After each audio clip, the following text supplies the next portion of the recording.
So today we will start the next chapter, which deals exclusively with Rome.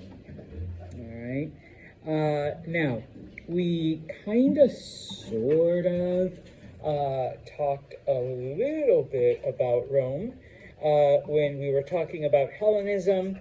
And we gave the mythological origins, okay, of Rome, whether you go with the original story of Romulus and Remus being raised by a she-wolf, or the revised story of a Trojan prince who was also half god, sailed across the ocean from Troy to Italy, and then that's how we get the Romans, okay?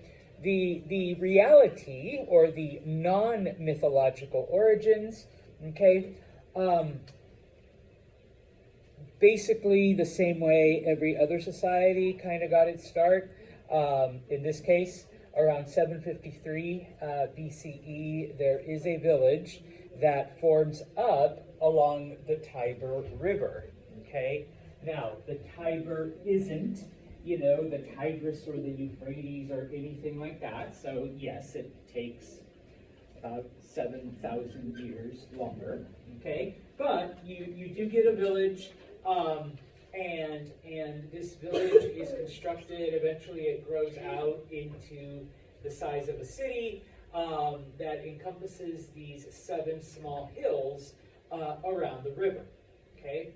Similar to the development of the Greek city-states, Rome does not go past the city-state development for a bit, for a while, okay, number one. Number two, even though at its very, very, very beginning they do have a king, that quickly changes, and they develop a different form of government similar to the Greek city-states. Now, unlike Athens and a couple other ones, it does not become a pure democracy where, sorry ladies, only the men get to vote and the city basically decides, together what's going to happen. What ends up happening in Rome is that it kind of takes that concept and a couple other little different ones, and they become what is called a republic. All right? Now, in a republic, you don't actually vote for issues when it comes to the larger state. You vote for representatives, okay? And then those representatives get together and decide what is going to happen. And of course, if you don't like what those representatives did, then at the next election, you vote for a new one, okay? And so basically, Rome develops into a republic, and we'll get into, or at least the city develops into a republic. And as Rome begins to conquer, because it does then become like, many of the other city-states, it begins to unite the area around it. And as it does that, okay, the entire conquered area is now a part of the republic. All right? So, it takes about 400 years for Rome to exist, starting from a village all the way to the city-state era. But at that point, around 330, Rome begins to conquer some of the other areas in Italy. Okay? Now, first, because the Romans weren't the only ones that were there, although they are related to a group of people known as the Latins, okay? But first, they conquer the people that aren't like them, and they are a group known as the Etruscans, okay? So they conquer the Etruscans, and then once they finish conquering, the different Etruscan kingdoms, then they start conquering the other, Latin kingdoms as well. All right. So I know at this point there's no Italians, okay, but for the lack of a better term, basically Rome is unifying, all of the other Italianish peoples, okay, bringing them under, their rule. All right. And as they bring these areas under their control, they're like, okay, now, we are absorbing you, we're taking your men, we're using them in our armies, and so our armies are getting bigger and bigger, and we're able to expand farther and farther out. Okay? Now, just looking at the map then, within the first, couple of years of their conquest, yes, Rome conquers, everything that you see in green are areas that initially Rome conquers. And like I said, they are either fellow Latins or members of the Etruscan group. Now, Italy isn't just Latins and Etruscans, because over the centuries, you do have Phoenician colonies. They later become Carthaginian. You have Greek colonies. You have all kinds of other groups. And so then Rome begins to conquer those areas as well. Okay? And so, as their conquests continued, and as the Roman military became larger and more powerful, okay, it became renowned for its discipline and for its sense of honor. Okay? Now, number one, I don't want to say they were as harsh and strict as the Spartans, but they came pretty close. All right? And so, number one, Roman soldiers were taught to never surrender, never accept defeat. And so the way this ethos was instilled in them was that for every minor infraction, okay, the penalty was death. Didn't matter what you did. Okay, the sign is falling at the door. Doesn't matter what you did, or how minor it may have seemed. You were put to death. Okay, and so if you were put to death because your shield wasn't polished, then you would definitely be put to death if you surrendered. Okay, so it was better than to die an honorable death than, to be executed by your own people for being a coward, which is how it would have been portrayed. Okay. If you recall, all right, and the Qin dynasty, one of the things that they did was engage in warfare year-round. But if you recall that for most of history and for most societies, they only went to war when it was nice, when the weather was good. Nobody likes to fight in the cold. And so, for example, they named the month of March after Mars, the god of war, because March is when the Roman armies began to fight again after, the winter was over, right? Nobody fights in the winter, but once March came around, then you start getting ready for the war season, okay? And yes, March is named after Mars, okay? By 275, so it basically takes them less than 100 years, okay? Rome controls all of Italy. They have brought all of the Latin kingdoms together. They've brought all the Etruscan kingdoms together. But most importantly, they have defeated, every Greek and Phoenician and Carthaginian colony that also existed in those areas, okay? And so now, and I apologize, but, we're almost there. I will come back. So now that Italy, which is the green, is completely under the control of Rome, The only group out there that is their rival or that can challenge them is Carthage. Okay, and if you recall, Carthage is a former Phoenician colony.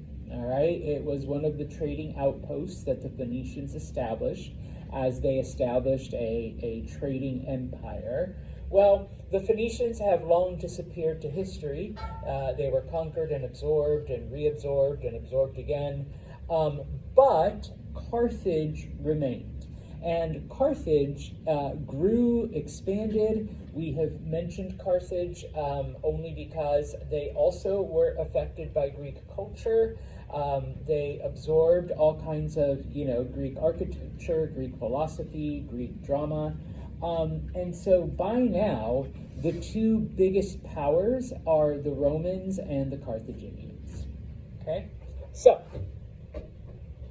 already showed you the map.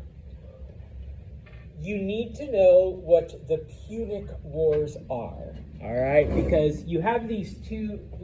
Let me make that just a teeny bit smaller, all right? Because you have these two superpowers, and so eventually they are going to fight each other.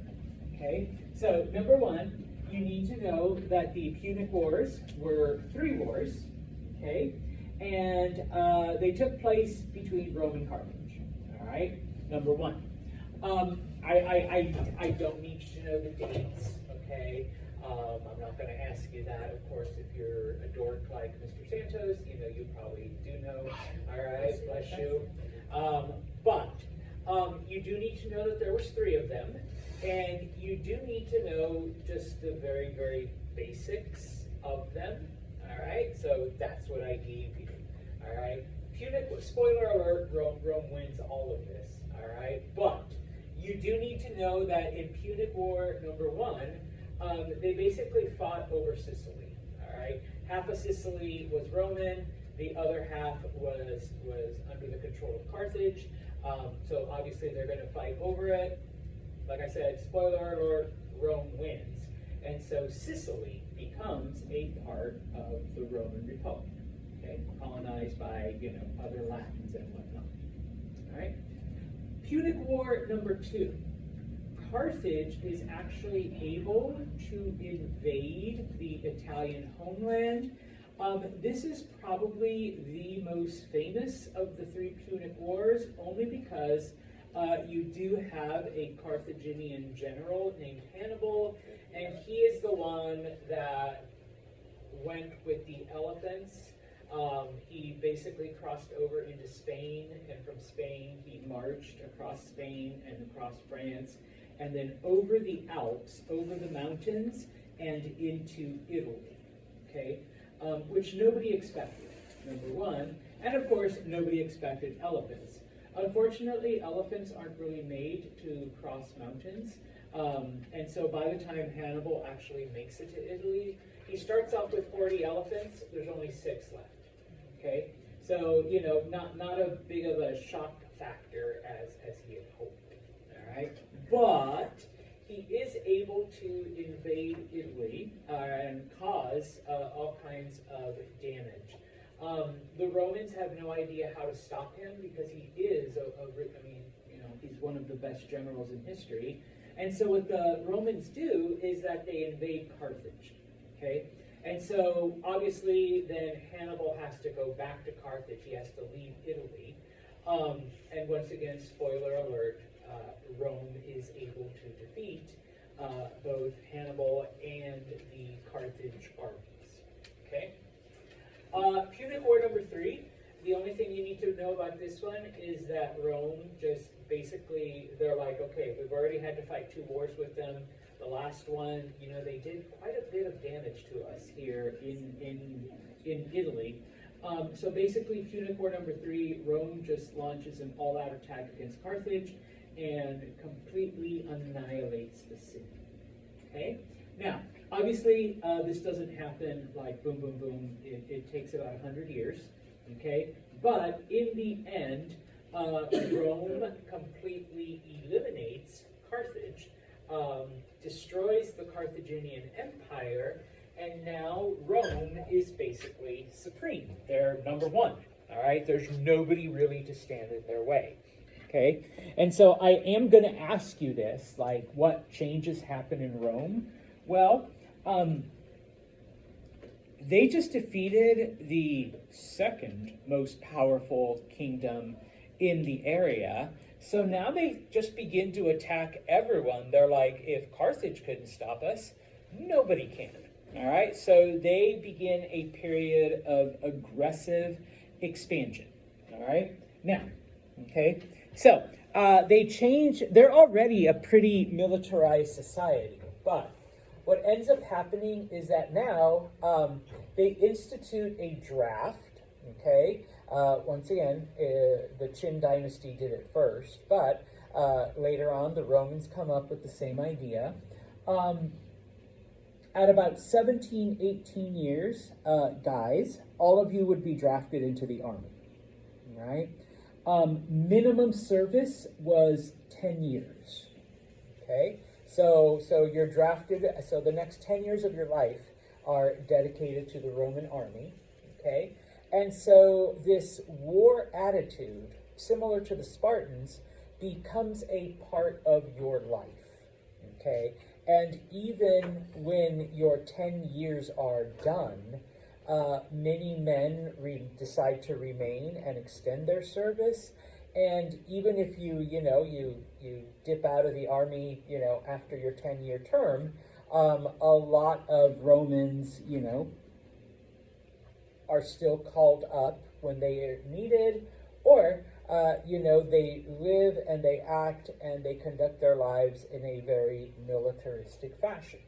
Okay? Now, when I say that Rome began a period of aggressive expansion, okay, yes, they not only conquer everything in their path, but they do so in a very cruel and decisive manner, because in order to prevent a fourth Punic War, what the Romans do is they take the city of Carthage and they take it apart, brick by brick, okay? They want to make sure that there is nothing left, okay? Once they get rid of the city, once the city has been torn apart, they salt the land where the city had existed. Now, why would you pour salt all over the land? So nothing can grow there. Yes, nothing can ever grow there. All right? They don't want people coming back and rebuilding Carthage. Okay? So if nothing will grow, nobody will come back here. All right? Now, Carthage existed in the modern day country would be Tunisia. And while there is a new Carthage that was built, it's not in the same place. It's in a slightly couple miles away from the original site. Okay? I put the name Scipio Africanus there because Scipio Africanus was the Roman general that led the armies in the Third Punic War. And after conquering Carthage, guess what they named after him? Yeah, Africa, all of Africa. All he conquered was the northern part, but, the entire continent got his name. Okay? Another example of this, later on when Rome begins to conquer areas in Greece, specifically the city of Corinth, the Corinthians actually put up quite a fight and they refused to surrender. And so the Romans completely, once again, annihilate the city. And they take every male over the age of 12 and they execute them. They're like, oh, you guys didn't want to surrender? Okay, we're just going to kill every man that's still left. All right? Women and children, all of them are sold off into slavery, regardless of who they were or what they did or whatever. And so this is held up as an example to not only the other Greek city-states, but to anyone. Hey, you guys want to fight back? Go ahead, that's fine. We don't care. But the last city that fought us, or that refused to surrender, that was Corinth, and this is what we did. We completely destroyed them. We took every man over the age of 12 and executed them, and then we took everyone who was left over and sold them into slavery. Okay, so if that's the fate that you want, then go ahead, fight back.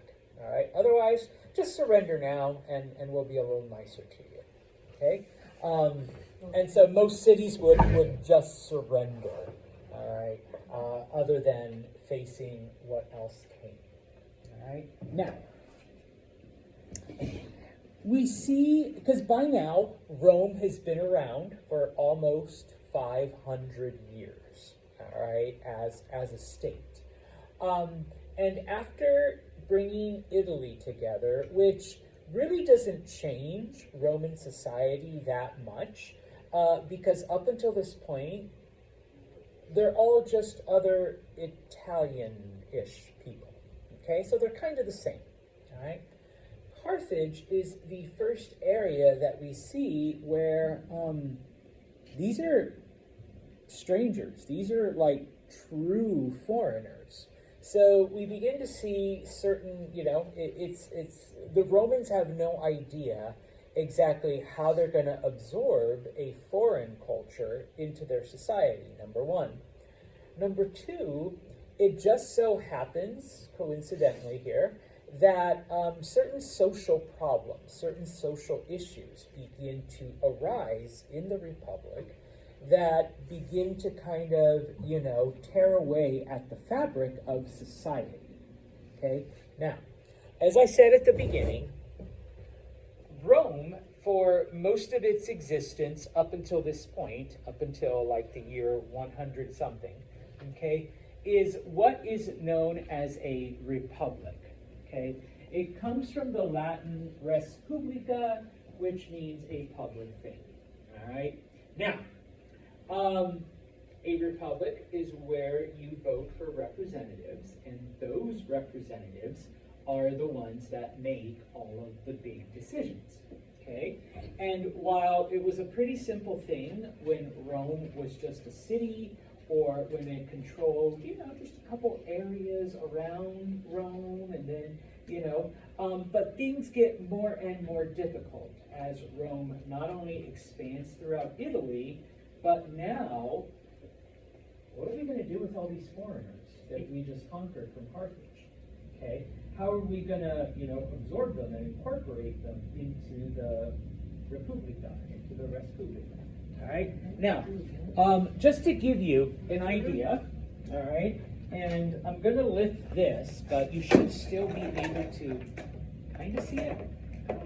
All right. The way the Roman Republic is set up is that you have a governing body known as the Senate. Okay? Now, depending on, the time in history that we look at it and just the way the elections are, we have anywhere from 300 to 600 people that are senators. These are people who have been elected to represent certain parts of Rome, of the state, and they are the ones that are making the decisions as to what happens. Okay? Now, usually, they are the wealthiest and most powerful of the people. Okay? Now, in Rome, you were divided up into two different types of people. If you were like the upper class, if you were the rich, you were known as patricians. And they were the ones that voted, okay? Because in order to vote, you needed to be a man. Sorry, ladies. Okay? But you also needed to own X amount of property. So in order to have property, obviously you needed money, okay? So even if you were a man, okay, but you were poor, okay, or you didn't own any property, then you did not have the right to vote, okay? So it was a very limited scope, okay? And so it was the Senate then that where all of the representatives met and did their thing. Okay, now, there were some people who did own property, but it was just very small bits, very small pieces. And the property requirement, you needed quite a bit in order to have this right to vote. Over time, okay, these people, petitioned and eventually got their own representative body known as the Assembly. Okay, this was for the common people. All right, the common people were known as plebeians. Okay, either you had no property or you had just a very small amount, not enough to guarantee you the vote. Okay, but over time, they're like, okay, you can vote too, but you have to vote for these people.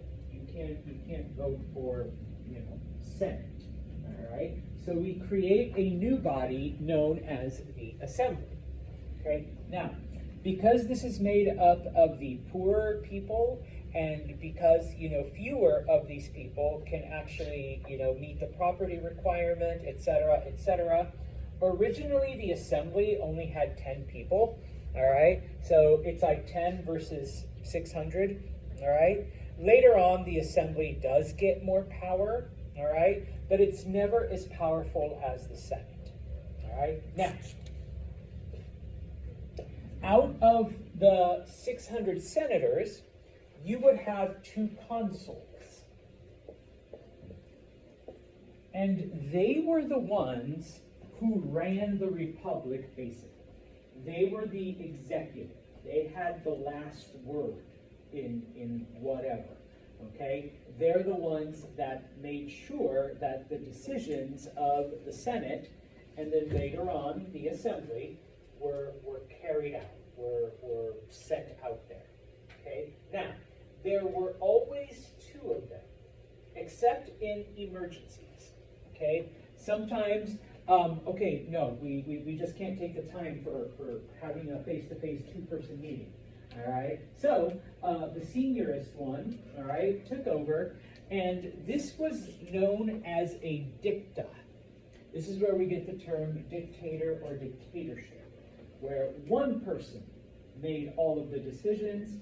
Okay, and then once the emergency passed, then we can go back to our 2 people, making the final word. All right, so this was the Roman Republic. This was the structure. Okay, does it look kind of, sort of familiar?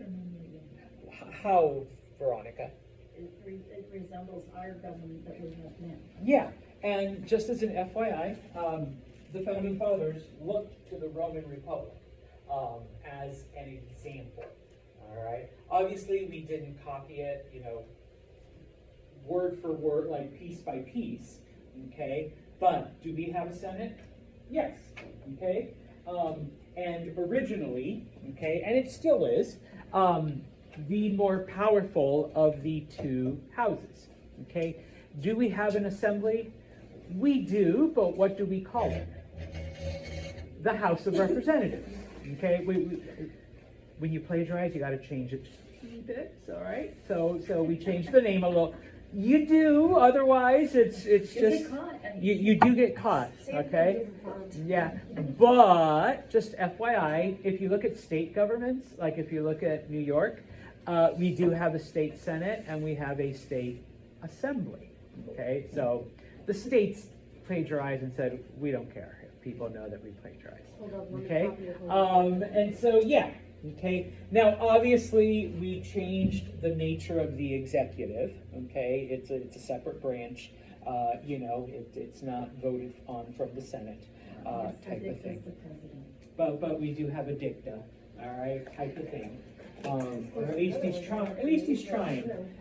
So yeah, we do get some of the basics, okay, from the Roman system.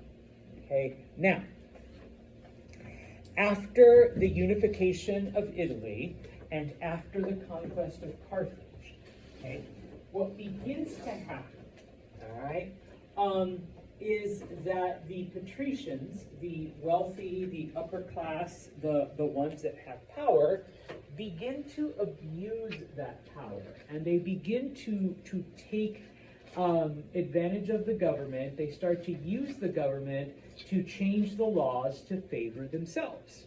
Okay, so number one, they start buying up a lot of land, and especially from these people that own less land and are in debt.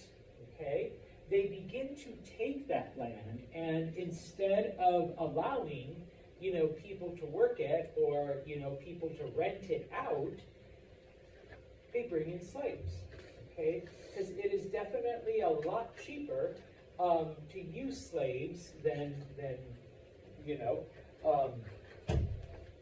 hiring people or even allowing people to rent it, okay? Now, if you are one of these citizens that, for whatever reason, has lost your land, and that land has been bought up by the wealthy landowners, not only have you lost your place to live and your livelihood, but what else have you lost?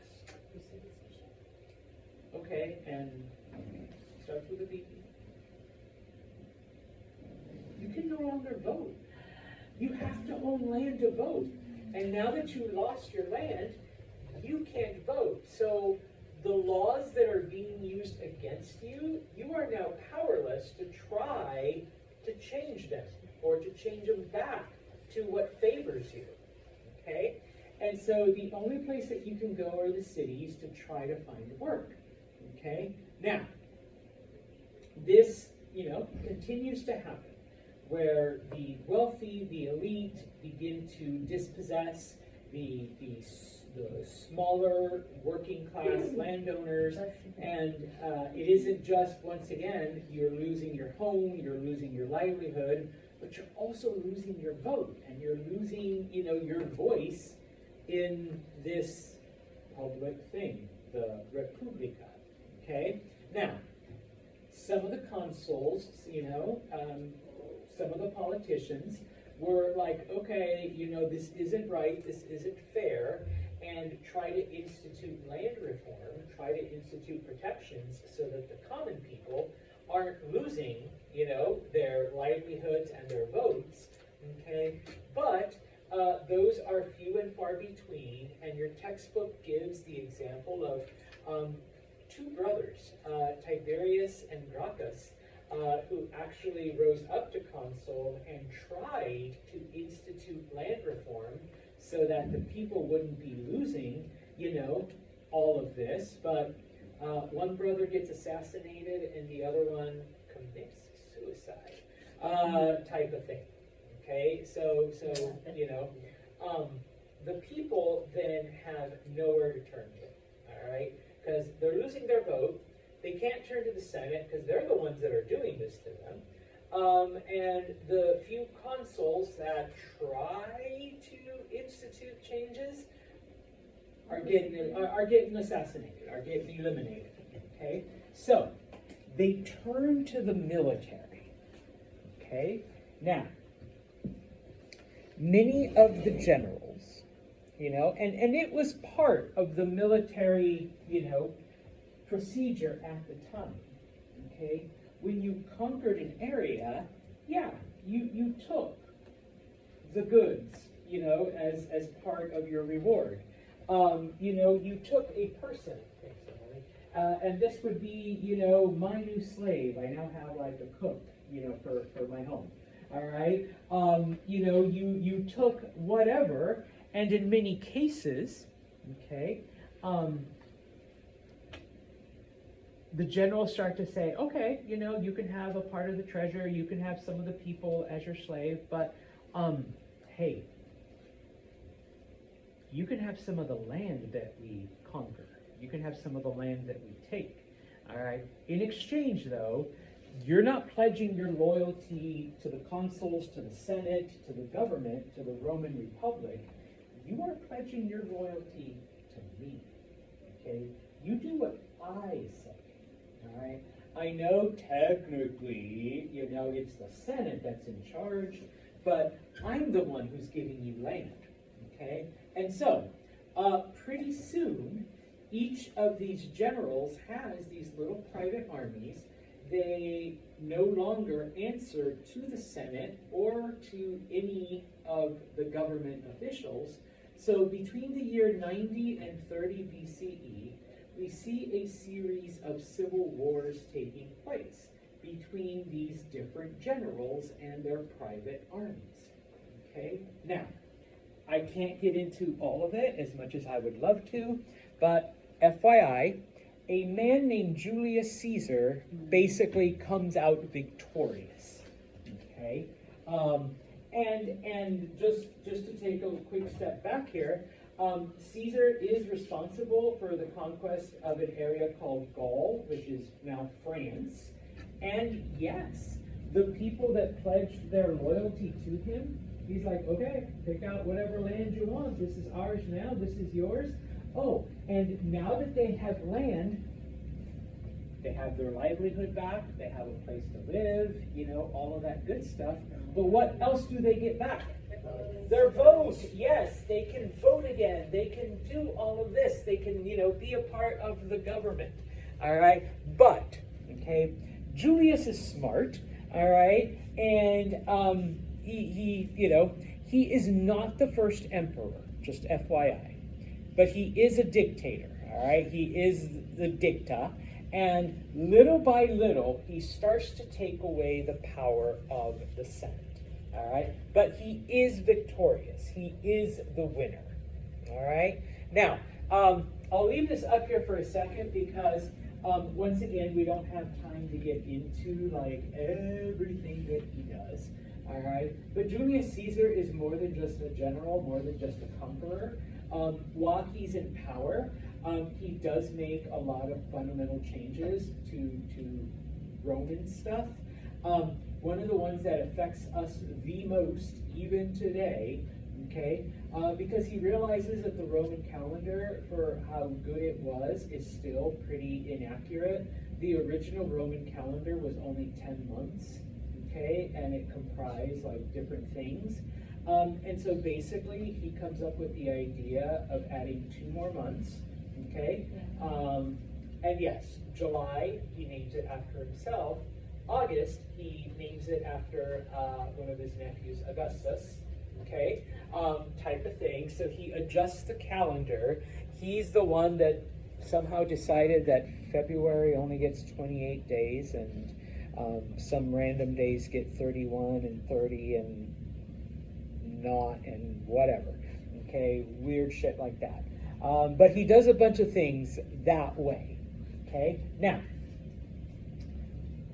because, all right, he is making changes, because he is taking power away from the Senate, all right, and becoming a dictator. Obviously, various senators conspire against him, and yes, he is assassinated on the floor of the Senate. He's literally stabbed in the back by one of his best friends, and yes, it does happen on March 15th, okay, type of thing, so, yeah, the Ides of March. So yes, okay?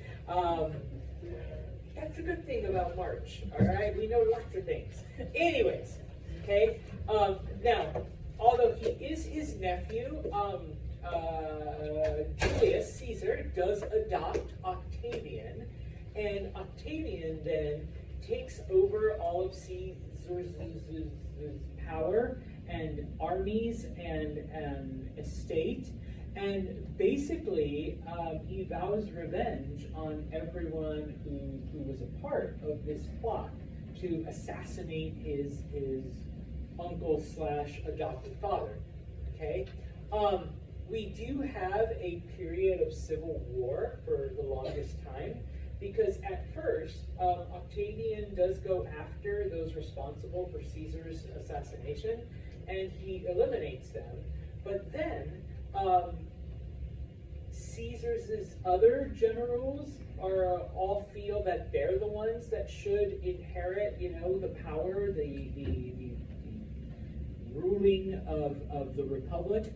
And so in this case, Octavian now has to eliminate those people, okay? Which he does. The last one is Mark Antony, who has now paired up. By now we bring Cleopatra back.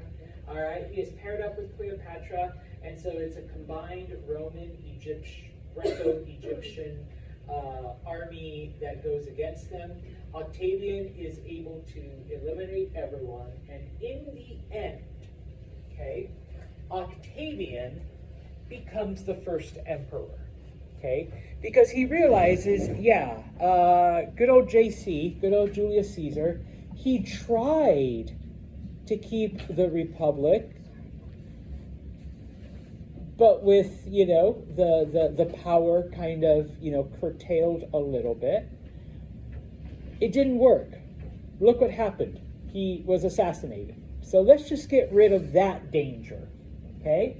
And so the Republic is destroyed, basically, and we have now an empire, okay? He is the first emperor. He takes the name Caesar Augustus because he was Octavian Augustus, and this is where the confusion lies, because to honor Julius Caesar, every emperor takes the title Caesar, okay?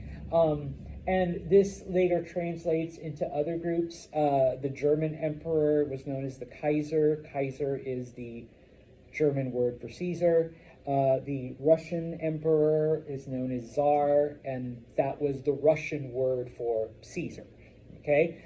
So Caesar goes from being a name to being a title. All right? Now, with the defeat and with the shift to empire, I'm not going to ask you to remember a lot of Latin, but this one Latin phrase I am going to ask you. Okay? We enter a period known as Pax Romana. That means Roman peace. Because for the next 200 years, we enter what is called the Golden Age of Rome. All right? Rome is at its height. The empire is the most powerful thing that exists. Okay? Nobody challenges them. They are the wealthiest, the best, the most of everything, okay? They control the entire Mediterranean Ocean. You don't need to remember this one, but they refer to it as Mare Nostrum, our ocean, all right? Because the entire Mediterranean is surrounded by the Roman Empire, okay? So it becomes, like I said, the most powerful, the most influential, the wealthiest state on the planet, okay? Even bigger than Alexander's Persia, okay? I'm going to stop right here. We will continue talking now about the Roman Empire.